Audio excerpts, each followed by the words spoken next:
If you're anything like myself and Simon, then you've probably been racking your brain for a way to not just set yourself up for a great retirement, but to achieve financial freedom much, much earlier in your life. Now, in today's video, we're going to talk about our 3 properties to financial freedom strategy. Got no idea why I just put 4 fingers up, but I'm super excited. So we're going to talk about the accumulation phase, which is the first step. Then we're going to talk to you about where you could be longer term as a result of this. And finally, exactly how you can get there in a shorter period of time using the strategies that Simon and I are applying in our current life at the moment.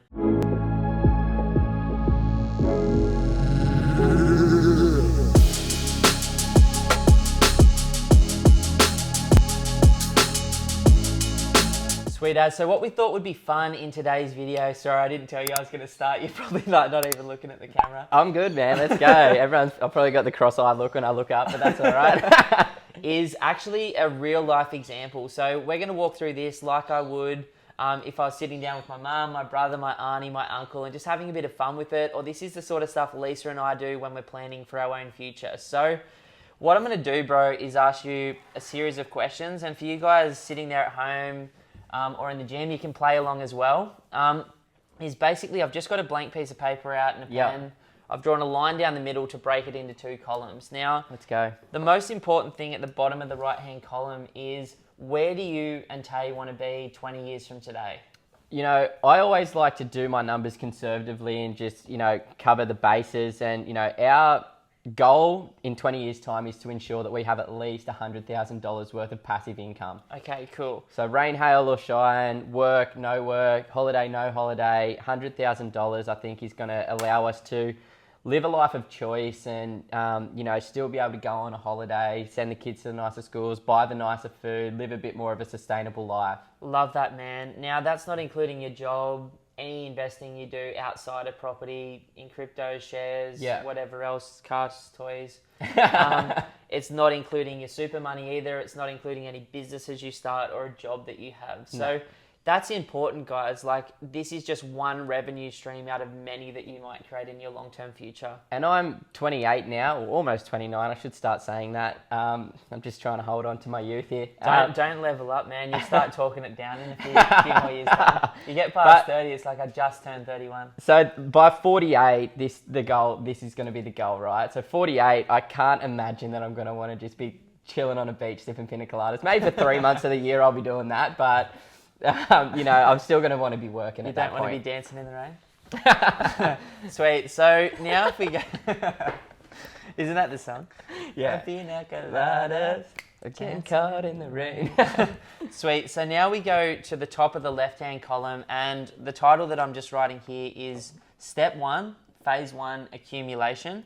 Yep. And then from there, we talk about what I think about, and Ryan from On Property gave me this idea, as did Tim Ferriss from the 4-Hour Workweek and 4-Hour Body, is the goal is to do this in the least heavy, path of least resistant, with the least amount of stress, and most importantly, the least amount of risk, which I think I said twice. But at the end of the day, we're trying to do this in a way where you can maintain the flow and daily habits of your life and enjoy the journey, not just stress yourself out or bust your ass to get there. For sure, but for me, with my stage of life, I'm happy to kind of take some risks and try and get through this accumulation phase as quick as possible, because that might mean that I might be able to do it quicker than 20 years. Cool. I suppose I'm like the lowest risk person that's taken massive risk. Yeah, I know. I take heaps of action, but I'm always like being a bitch on risk. But let's talk about it then. So accumulation, at the end of the day, I think we need 3 properties to get you to the $110,000 goal that you have per annum. That's it. So all I'm doing is my worst version of drawing. Anyone that's seen the old whiteboard videos will know my house looks like a square with a triangle on top. I come in the whiteboard to set up and I'm like, Benny, no, let's not do this again. No, we're not doing this again. Firstly, your spelling's horrible. Secondly, your drawing's worse. So property 1 is a $500,000 investment. Now, we love Southeast Queensland and Brizzy, so that's probably where we'd focus. Yeah. Other people like Darwin, Perth, Adelaide, wherever your cup of tea is, you go and do that. Yeah, we love the look of Brisbane right now. That's why we're spending the money here. You know, obviously there's opportunity in other markets around Australia, but we like to stick to what we know, what we trust, what's worked really well in the past, and hopefully it's going to repeat in the future. So 500 grand first property, 450 a week in rent. Nice. Now, once you've bought that property, I've then drawn my second home underneath that, and we go $500,000 house, again, 450 a week in rent. Yeah. Once you've bought that second property, we move on to the third, and that is another 500k property with $450 a week in rent. What I like about that is, you know, I'm probably going to be putting a deposit down for all of those properties, and with that 500k and the 450, that's going to put me in a position where those properties should be paying for themselves, you know, very close to neutrally geared. So it's not really going to affect my lifestyle after that accumulation phase too much. With a 10% cash deposit, as well as today's interest rate sub 3% and an interest only loan with an offset, you're right. But for a lot of people we work with, they're using equity, which means they're financing 100%. Your rent return might not always be this strong in other parts of Australia, and interest rates might go up in the future. So, you know, this is conservative, but what I love is worst case, you're not going to be paying hundreds and hundreds of bucks a week negatively geared and hoping at tax time you get a third of it back or whatever people get. And we don't want that. We don't want that for our clients either. Like, as you said, like, it's about the path of least resistance. It's about not being stressed throughout that whole journey. And, you know, if you can make this strategy fit with your lifestyle, with your, you know, with your living expenses, then it's going to make it a bit easier. I remember going to this property seminar with my father-in-law when I was still at uni, and this guy got on stage and he's like, did all the numbers on this brand new property. I didn't realize he was a property marketer selling crap off the plan, but he was working out all of the expenses, the rent plus the tax benefit, and he's like, you could own this property worth 500 grand for $33 per week. And I just couldn't understand it at the time. I didn't understand the tax benefit because I hadn't sat with my accountant. I didn't understand any of this stuff, and I was just sitting there and I had this massively confused look on my face, and he's like, mate, you look so confused, what's the go? And I'm like, I don't understand this, I think you're bullshitting. Like, and now it's like, it's pretty simple maths. It's like expenses, income, you know, you can work it out in about 5 minutes. And experience helps, you know, like you've been running these numbers for over a decade now, and you can, you know, quickly figure it out. But that's what I think a lot of people do. They overcomplicate things. They make it too difficult to actually understand how to do this, and then that holds them back from taking action. But sometimes it can be as simple as this. For sure. Now, you know, at the end of the day, that is the accumulation phase complete on that left-hand column. So you've got 3 houses worth 500k each renting for $450 roughly per week. Yeah. Now, what's important is to recognize where you'll be if you complete that. Yeah. Now, we've got some clients that have bought 6 properties in 12 months. We've got other clients that have bought 1 property in 6 years. The trick for this, and Simon is in a strong financial position like many of you guys are, is to execute the accumulation in a safe way quickly. Yeah. That a quick way to buy 3 properties might be, for some people, 10 years.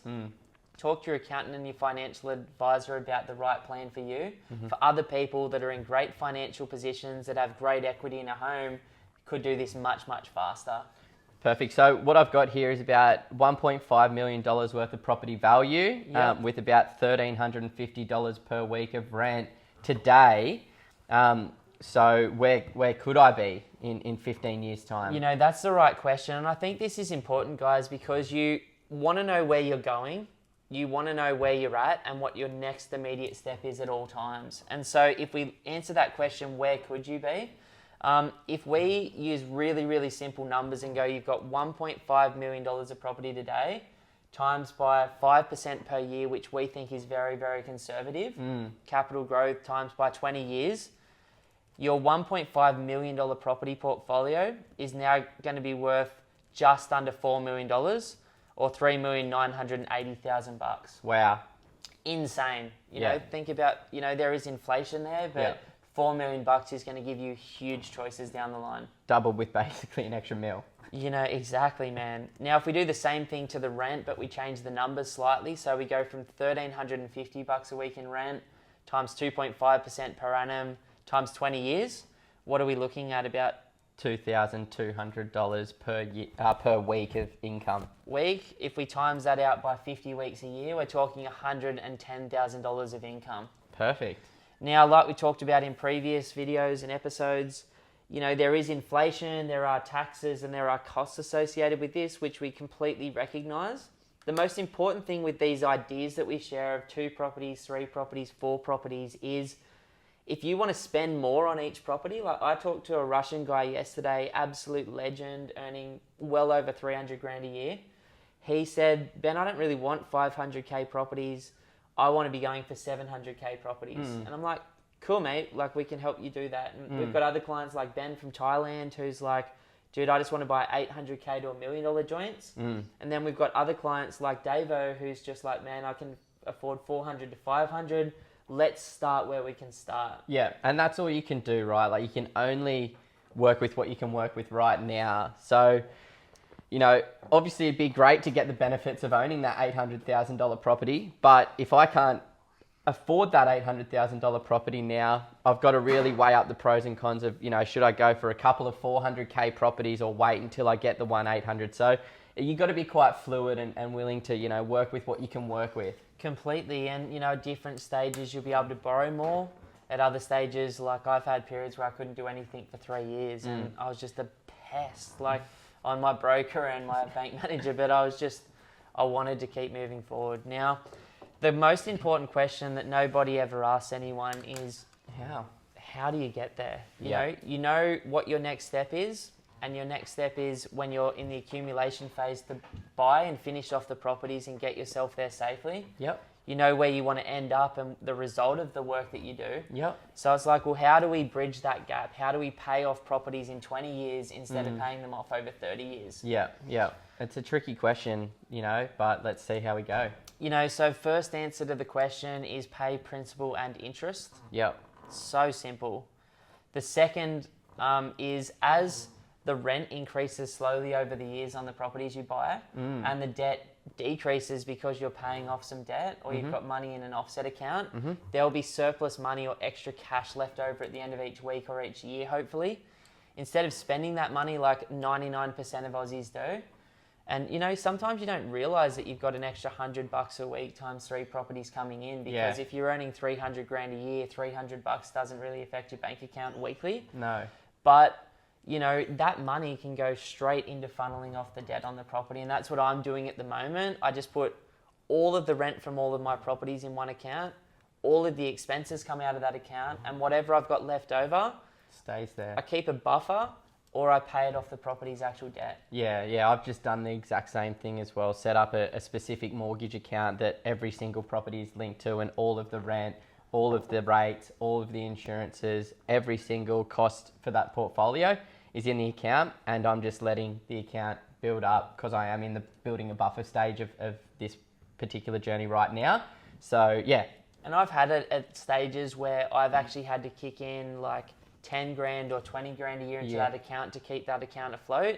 At the moment, I'm lucky enough where rents have risen so fast in Brisbane that I'm getting a little bit extra, and that is starting to accumulate. Yeah. So that's using the extra cash flow. So it's just delaying the gratification there until you're financially free and just living off your income. Exactly. Like, you're living off your income anyway. Just let that be a side business that you don't touch. Yeah. Now, the third one, you know, is talking to your tax depreciation specialist or your accountant. But, you know, for some investors, lucky enough in Australia, we do get a little bit back at tax time. Whether that's $1,000 a year or it's 15 grand a year across 3 brand new properties or something like that.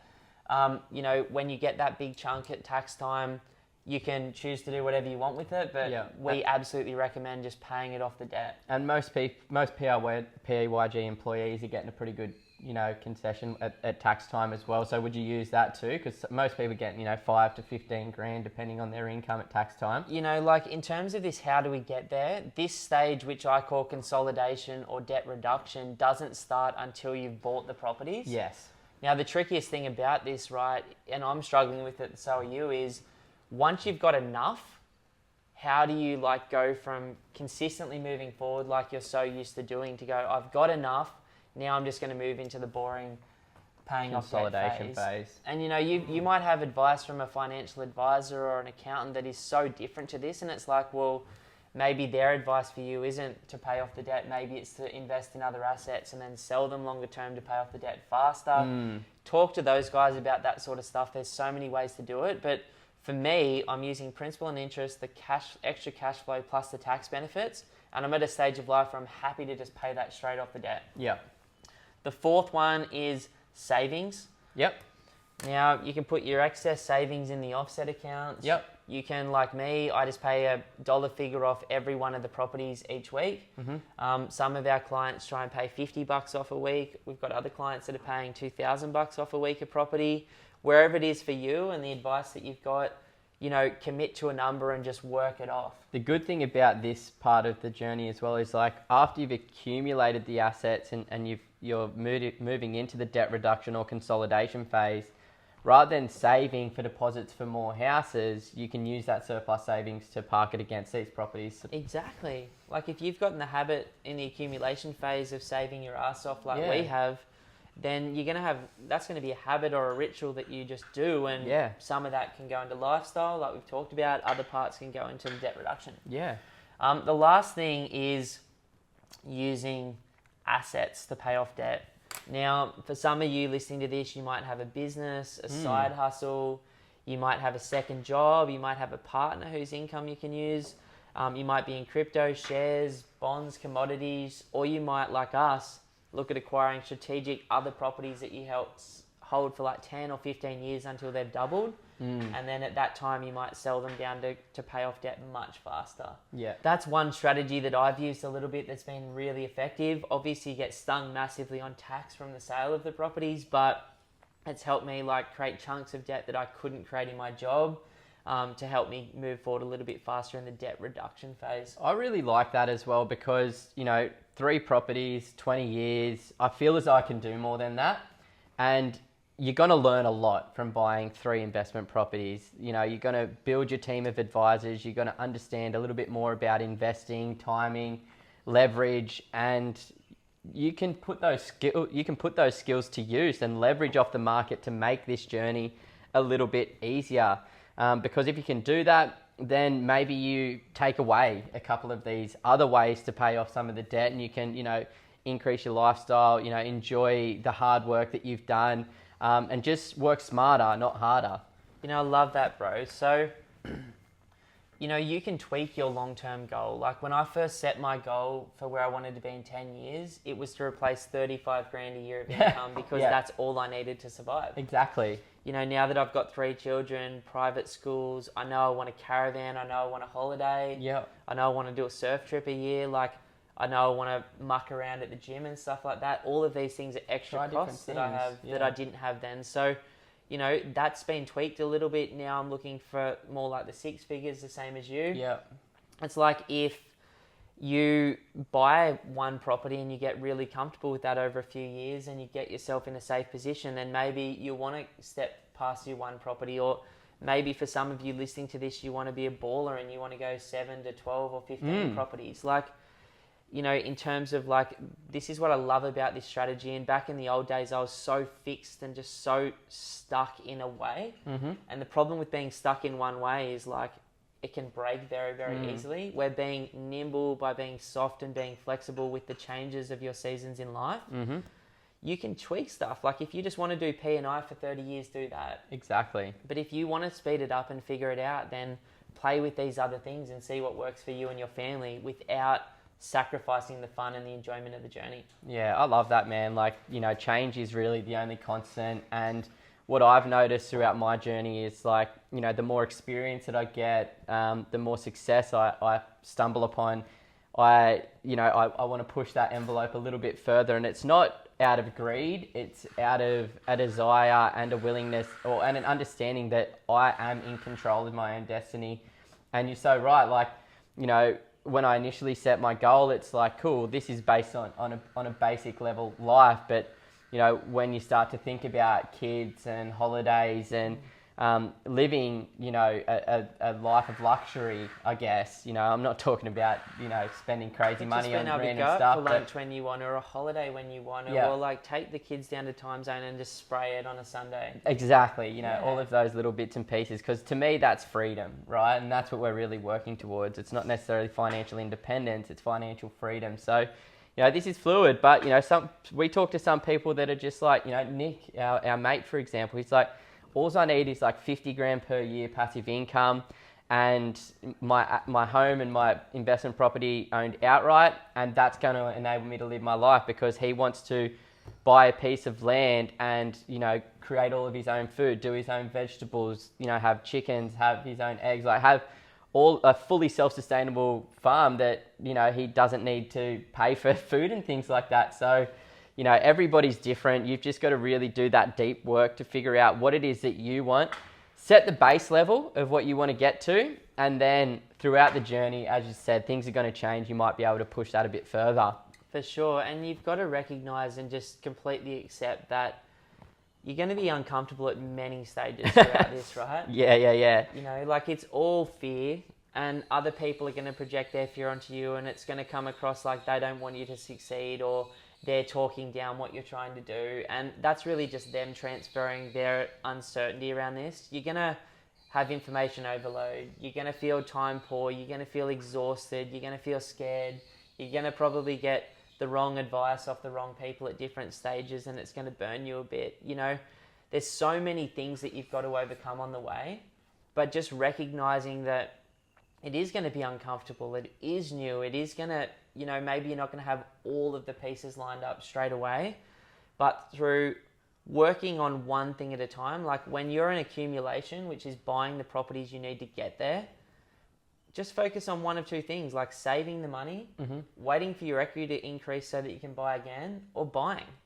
When you finish that stage, focus on how I'm going to pay off the debt, and think about 20 strategic ways that you could do that in the next 20 years. Circle the 3 or 4 that resonate with you, and then go for it. And don't be afraid to change what you want in the future, based on where you are today. But also remember that don't trade what you want most for what you want in this moment, because so many people do that. And, having that long-term view, that delaying that gratification you talked about, man, is such a big part of this, but only at the very start. Like, you're 5 years into it, you're already at a point where it's like, cool, I can loosen the grip a little bit, I can enjoy it. Like, I'm 11 years into investing, and I'm like, sweet, like I can just enjoy a little bit more. I'm still doing this, but not at the expense of that. Exactly, man. No, it's good, and it's nice to have just a clear plan. Like, I understand each stage, and no, I don't know exactly what I need to do in the consolidation phase to get there, but it just gives me an idea of, the different phases of this journey, what I should be doing at certain times, which accumulation is just building your team and taking action.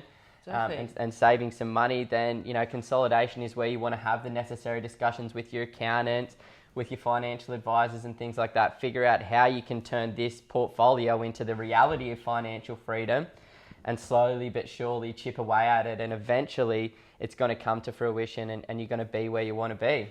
Love it, man. So for those of you like us that like the simplicity of just like it's not that hard to do this. 3 properties. We'd love the opportunity to book a one-on-one strategy session with you. Please. Jump over to the website, www.pumpedonproperty.com. We can talk about where you are, where you'd like to be in the future. And then we're not financial advisors, but we can educate you on the market, what's going on the ground right now.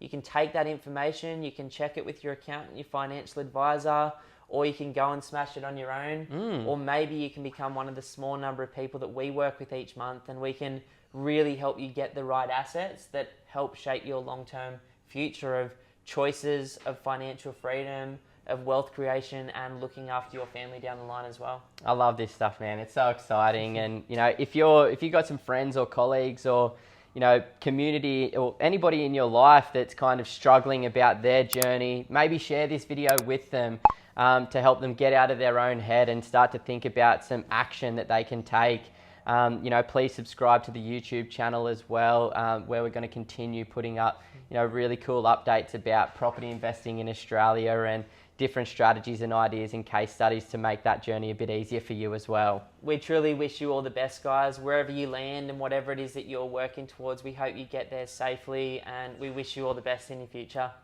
Sweaty, so sweaty.